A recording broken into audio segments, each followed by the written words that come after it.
Welcome back to my channel. आज हम अध्याय 1 शुरू करने वाले हैं। तो प्रथम अध्याय शुरुआत है हमारी। तो हम शिव पुराण के पहले अध्याय को पढ़ रहे हैं, आप लोग ध्यानपूर्वक सुने। शिव पुराण के श्रवण से देवराज को शिवलोक की प्राप्ति तथा चंचुलुका पाप से भय एवं संसार से वैराग्य। श्री शौनक जी ने कहा, महाभाग सूत जी, आप धन्य हैं, परमार्थ तत्व के ज्ञाता हैं। अपने कृपा करके हम लोगों को यह बड़ी अद्भुत एवं दिव्य कथा सुनाई है। भूतल पर यह कथा के समान कल्याण का सर्वश्रेष्ठ साधन दूसरा कोई नहीं है। यह बात हमने आज आपकी कृपा से निश्चय पूर्वक समझ ली। सूत जी, कलयुग में इस कथा के द्वारा कौन कौन से पापी शुद्ध होते हैं, उन्हें कृपा पूर्वक बताइए और इस जगत को कृतार्थ कीजिए। सूत जी बोले, मुने, जो मनुष्य पापी, दुराचारी, खल तथा काम, क्रोध आदि में निरंतर डूबे रहने वाले हैं, वे भी इस पुराण के श्रवण पठन से अवश्य ही शुद्ध हो जाते हैं। इसी विषय में जानकर मुनि इस प्राचीन इतिहास का उदाहरण दिया करता है, जिसके श्रवण मात्र से पापों का पूर्णतया नाश हो जाता है। पहले की बात है, कहीं किरातों के नगर में एक ब्राह्मण रहता था, जो ज्ञान में अत्यंत दुर्बल, दरिद्र, रस बेचने वाला तथा वैदिक धर्म से विमुख था। वह स्नान, संध्या आदि कर्मों से भ्रष्ट हो गया था और वैश्यवृत्ति में तत्पर रहता था। उसका नाम था देवराज। वह अपने ऊपर विश्वास करने वाले लोगों को ठगा करता था। उससे ब्राह्मणों, क्षत्रियों, वैश्यों, शूद्रों तथा दूसरों को भी अनेक बहानों से मारकर उनका धन हड़प लिया था। परंतु उस पापी का थोड़ा सा भी धन कभी कर्म के काम में नहीं लगा था। वह वैश्यागामी तथा सब प्रकार से आचार भ्रष्ट था। एक दिन घूमता घामता वह वैद योग से प्रतिष्ठानपुर झूसी प्रयाग में जा पहुंचा। वहां उसने एक शिवालय देखा, जहाँ बहुत से साधु महात्मा एकत्र हुए थे। देवराज उस शिवालय में ठहर गया, किंतु वहाँ उस ब्राह्मण को ज्वर आ गया। उस ज्वर से उसको बड़ी पीड़ा होने लगी। वहाँ एक ब्राह्मण देवता शिव पुराण की कथा सुन रहे थे। ज्वर में पड़ा हुआ देवराज ब्राह्मण के मुखारविंद से निकली हुई उस शिव कथा को निरंतर सुनता रहा। एक समय के बाद वह ज्वर से अत्यंत पीड़ित होकर चल बसा। यमराज के दूत आए और उसे पासों से बांधकर बलपूर्वक यमपुरी में ले गए। इतने में ही शिवलोक से भगवान शिव के पार्षदगण आ गए। उनके गौर अंग कर्पूर के समान उज्ज्वल थे। हाथ त्रिशूल से सुशोभित हो गए थे। हाथ त्रिशूल से सुशोभित हो गए थे। उनके संपूर्ण अंग भस्म से उद्भासित थे और रुद्राक्ष की मालाएं उनके शरीर की शोभा बढ़ा रही थी। वे सब के सब क्रोधपूर्वक यमपुरी में गए और यमराज के दूतों को मार पीट कर बारंबार धमकाकर उन्होंने देवराज को उनके चंगुल से छुड़ा लिया और अत्यंत अद्भुत विमान पर बिठाकर जब वे शिवदूत कैलाश जाने को उद्यत हुए, उस समय यमपुरी में बड़ा भारी कोलाहल मच गया। उस कोलाहल को सुनकर धर्मराज अपने भवन से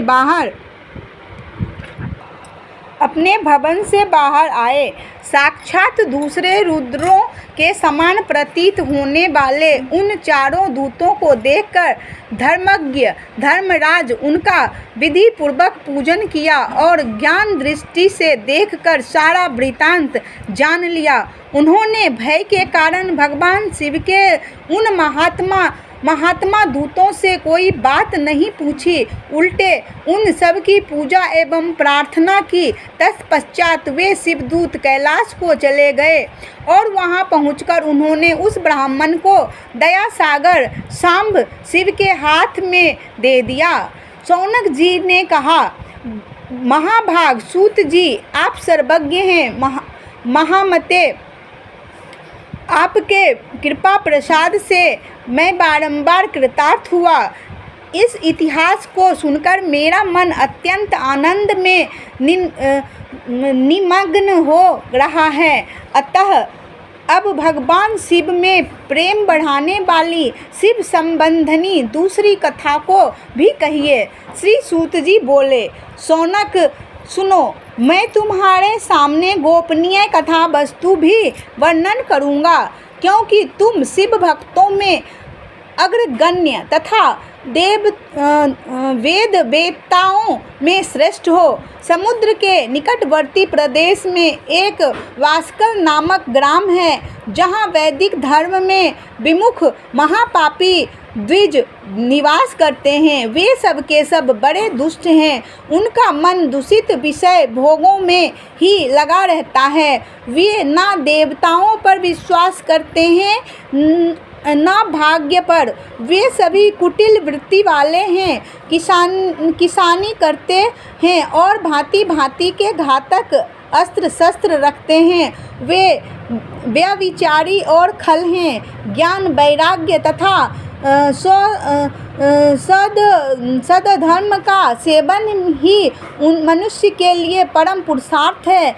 इस बात को वे बिल्कुल नहीं जानते हैं। वे सभी पशु बुद्धि वाले हैं। जहाँ के द्विज ऐसे हों, वहाँ के अन्य वर्णों के विषय में क्या कहा जाए।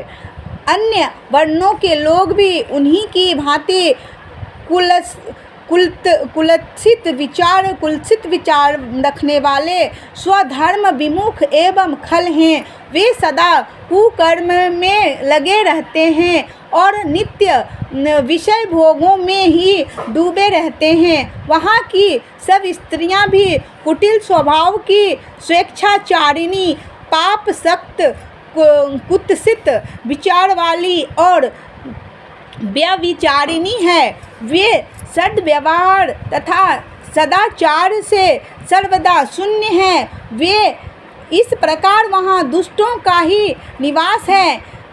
उस वास्कल नामक ग्राम में किसी समय एक विंदुग नामधारी ब्राह्मण रहता था। वह बड़ा अधम था, दुरात्मा और महापापी था। यद्यपि उसकी स्त्री बड़ी सुंदरी थी, तो भी वह कुमाग्र पर ही चलता था। उसकी पत्नी का नाम चंचुला था। वह सदा उत्तम धर्म के पालन में लगी रहती थी, तो भी उसे छोड़कर वह दुष्ट ब्राह्मण वैश्यागामी हो गया था। इस तरह कुकर्म में लगे हुए इस बिंदुग के बहुत वर्ष व्यतीत हो गए। उसकी स्त्री चंचुला काम से पीड़ित होने पर भी स्वधर्म नाश के भय से क्लेश सहकर भी दीर्घ काल तक धर्म से भ्रष्ट नहीं हुई, परंतु दुराचारी पति के आचरण से प्रभावित हो आगे चलकर वह स्त्री भी दुराचारिणी हो गई। इस समय दुराचार में डूबे हुए उस मूढ़ विचित्त वाले पति पत्नी का बहुत सा समय व्यर्थ बीत गया। तदंतर शूद्र जातीय वैश्या का पति बना हुआ वह दूषित बुद्धि वाला दुष्ट ब्राह्मण बिंदुक समयानुसार मृत्यु को प्राप्त हो नरक में जा पड़ा। बहुत दिनों तक नरक के दुख भोगकर वह मूढ़ बुद्धि पापी बिंध्य पर्वत पर भयंकर पिशाच हुआ। इधर उस दुराचारी पति बिंदुक के मर जाने पर वह मूढ़ हृदया चंचुला बहुत समय तक पुत्रों के साथ अपने घर में ही रही। एक दिन दैव योग से किसी पुण्य पर्व के आने पर वह स्त्री भाई बंधुओं के साथ गोकर्ण क्षेत्र में गई। तीर्थयात्रियों के संग से उसने भी उस समय जाकर किसी तीर्थ के जल में स्नान किया। फिर वह साधारणतया मेला देखने की दृष्टि से बंधुजनों के साथ यत्र तत्र घूमने लगी। घूमती घामती किसी वेद मंदिर में गई और वहाँ उसने एक दैवज्ञ ब्राह्मण के मुख से भगवान शिव की परम पवित्र एवं मंगलकारिणी उत्तम पौराणिक कथा सुनी। कथावाचक ब्राह्मण कह रहे थे कि जो स्त्रियां पुरुषों के साथ व्यभिचार करती है वे मरने के बाद जब यमलोक में जाती है तब यमराज के दूत उनकी योनि में तपे हुए लोहे का पारित डालते हैं। पौराणिक ब्राह्मण के मुख से यह वैराग्य बढ़ाने वाली कथा सुनकर चंचुला भय से व्याकुल हो वहाँ कांपने लगी। पौराणिक ब्राह्मण के मुख से यह वैराग्य बढ़ाने वाली कथा सुनकर चंचला भय से व्याकुल हो वहाँ कांपने लगी तथा जब कथा समाप्त हुई तो सुनने वाले सब लोग वहाँ से बाहर चले गए। तब वह भयभीत नारी एकांत में शिव पुराण की कथा वाँचने वाले उन ब्राह्मण देवता से बोली। चंचुला ने कहा, ब्राह्मण, मैं अपने धर्म को नहीं जानती थी, इसलिए मेरे द्वारा बड़ा दुराचार हुआ है। स्वामिन, मेरे ऊपर अनुपम कृपा करके आप मेरा उद्धार कीजिए।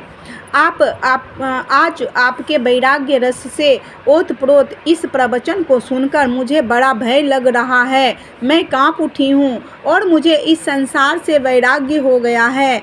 मुझ मूढ़ चित्त वाली पापिनी को धिक्कार है। मैं सर्वथा निंदा के योग्य हूँ। कुत्सित विषयों में फंसी हुई हूँ और अपने धर्म से विमुख हो गई हूँ। हाय, न जाने किस किस को कष्टदायक दुर्गति में मुझे पड़ना पड़ेगा और वहाँ कौन बुद्धिमान पुरुष कुमार्ग में मन लगाने वाली मुझ पापिनी का साथ देगा। मृत्यु काल में उन भयंकर यमदूतों को मैं कैसे देखूंगी जब वे बलपूर्वक मेरे गले में फंदे डालकर मुझे बांधेंगे, तब मैं कैसे धीरज धारण कर सकूंगी। नरक में जब मैं शरीर के टुकड़े टुकड़े किए जाएंगे, उस समय विशेष दुख देने वाली उस महायातना को मैं वहाँ कैसे सहूँगी। हाय, मैं मारी गई, मैं जल गई, मेरा हृदय विदीर्ण हो गया और मैं सब प्रकार से नष्ट हो गई, क्योंकि मैं हर तरह से पाप में ही डूबी रही हूँ। ब्राह्मण, आप ही मेरे गुरु हैं, आप ही माता और आप ही पिता हैं। आपकी शरण में आई हुई मुझ दीन अबला का आप पर उद्धार कीजिए, आप ही उद्धार कीजिए, उद्धार कीजिए। सूत जी कहते हैं, शौनक, इस प्रकार खेद और वैराग्य से युक्त हुई चंचुला ब्राह्मण देवता के दोनों चरणों में गिर पड़ी। तब वह बुद्धिमान ब्राह्मण ने कृपापूर्वक उसे उठाया और इस प्रकार कहा। अब आगे दूसरा और तीसरा अध्याय आप सुनेंगे। पहला अध्याय यहीं पे समाप्त होता है। आप लोगों का बहुत बहुत धन्यवाद इस कहानी को सुनने के लिए। आगे जुड़े रहें और हमारे प्लेलिस्ट में 1 बाय 1 इसे सुन सकते हैं। आप लोगों का बहुत बड़ा धन्यवाद। हमारे चैनल को सब्सक्राइब करें, लाइक करें, कमेंट करें और औरों को सुनाने के लिए इसे शेयर करें। धन्यवाद।